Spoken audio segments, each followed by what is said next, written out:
time. Finally, when she had exactly $6.75 in her hand, she handed it through the window and waited.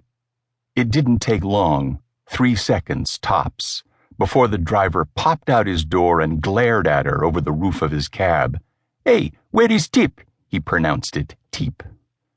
"Pardon me?" Alicia said sweetly. "I can't hear you. My tip, lady, where is it?" "I'm sorry," she said, holding a hand to her ear.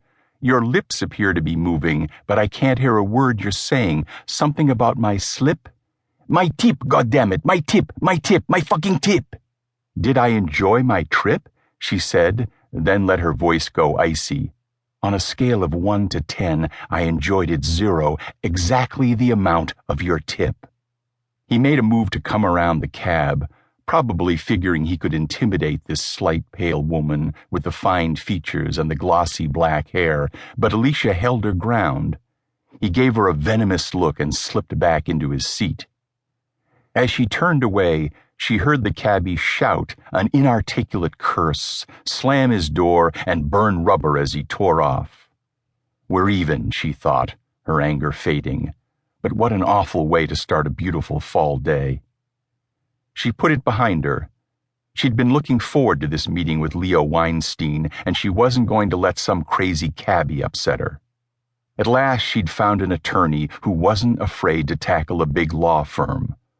All of the others she'd tried, those in her limited price range, had reacted with a little too much awe when they'd heard the name Hinchberger, Rainey, and Gurin.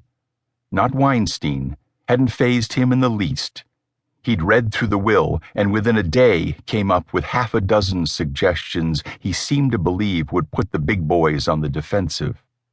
"Your father left you that house," he'd said. "No way they can keep it from you. Just leave it to me." And so she'd done just that. Now she was going to see what he'd accomplished with the blizzard of paper he'd fired at Hinchberger, Rainey, and Gurin. She'd heard a honk behind her and stiffened. If it was that cab. She turned and relaxed as she saw Leo Weinstein waving through the open window of a silver Lexus. He was saying something she couldn't catch. She stepped closer. "Good morning," she said. "Sorry I'm late," he said. "The LIE was jammed. Just let me pull into the garage down there and I'll be right with you." "No problem." She was almost to the front door of the building where Cutter and Weinstein had their offices when she was staggered by a thunderous noise. The shockwave slammed against her back like a giant hand and almost knocked her off her feet. Turning, she saw a ball of flame racing skyward from the middle of the block and flaming pieces of metal crashing to the ground all about her. Cars were screeching to a halt as pedestrians dove for the pavement amid glittering shards of glass tumbling from windows up and down the block. Alicia jumped back as a blackened, smoking chunk of a car trunk lid landed in front of her and rolled to her feet. An icy coil of horror tightened around her throat as she recognized the Lexus insignia. She craned her neck to look for Leo's car, but it was gone. "Oh no," she cried. "Oh my God, no." She hurried forward a few steps on wobbly knees to see if there was anything she could do, but the car, nothing was left where it had been, just burning asphalt. "Oh God, Leo," she gasped. "Oh, I'm so sorry." She couldn't breathe. What had happened to all the air? She had to get away from here. She forced her stricken body to turn and blunder back up the sidewalk, away from the smoke, the flames, the wreckage.